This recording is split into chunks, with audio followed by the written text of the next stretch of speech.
Hi, I'm Jeffrey McMillan, and my research project was on autonomous vehicles and how it will change the transportation and service industry over the next, few decades, and how we're starting to see a little bit now.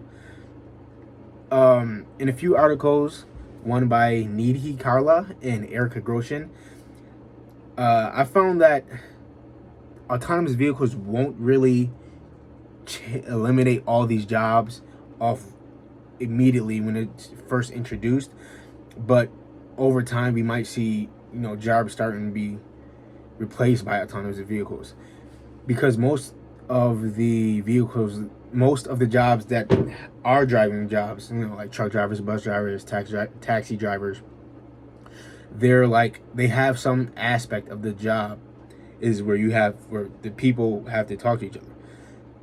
So we'll probably see first, according to the research, is that we'll see the autonomy of it would be the vehicle driving, place to place, point A to point B, and then the operator would still be trained in assisting it wherever it needs, but as well as it can focus on more human aspect sides of it, like filling out paperwork,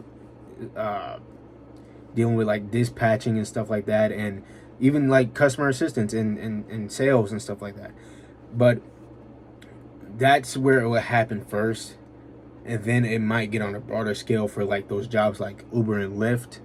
We'll see like maybe fully autonomous vehicles dealing with the point A to point B. We'll get in, walk with our phone, tap the car or something like that, get in, and then it'll take us to our destination. That's probably the more likely we'll see it first and have a bigger impact on job loss. However, autonomous vehicles will also create a lot of jobs too. It'll create jobs like traffic engineers, traffic technicians, remote drivers and assistants to help them get through like bad storms and stuff like that. And then also programmers and computer system administrators. There'd be an influx of those, because it's technology. It's just going to require a lot more focus on the technological aspect of it versus the driving aspect of it.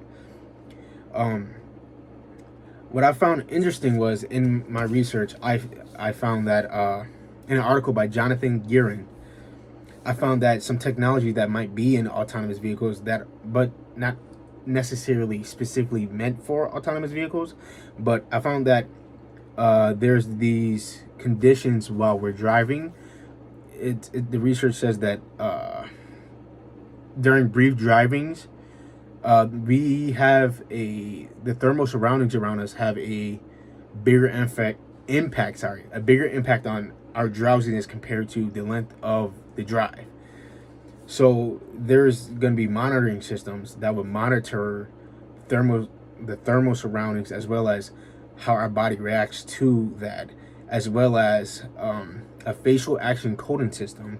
This is basically a camera that'll be continuously monitoring us, so it'll monitor us for like emotional distress, stuff like that, when we're anxious, angry, frustrated, stuff like that, paired with our a system called EAD, which stands for electrodermal activity, which is basically like those when you go to the gym, the metal thing, and it can it measures like your heart rate and your calories burned. It's basically that, but a more advanced system, and it pair that with the camera, and it collect data, and it'll basically monitor our emotional states, and then it could change if you want it to. It'll be able to change the temperature, or if it's like more extreme matter, probably suggest us pulling over, taking a break, and stuff like that. But I found that pretty cool. Hopefully we get to see some technology like that soon.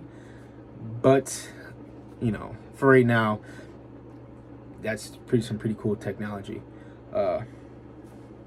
That's just a little bit of what I've found when researching, and I found it quite interesting. I thought I'd like to share with you guys.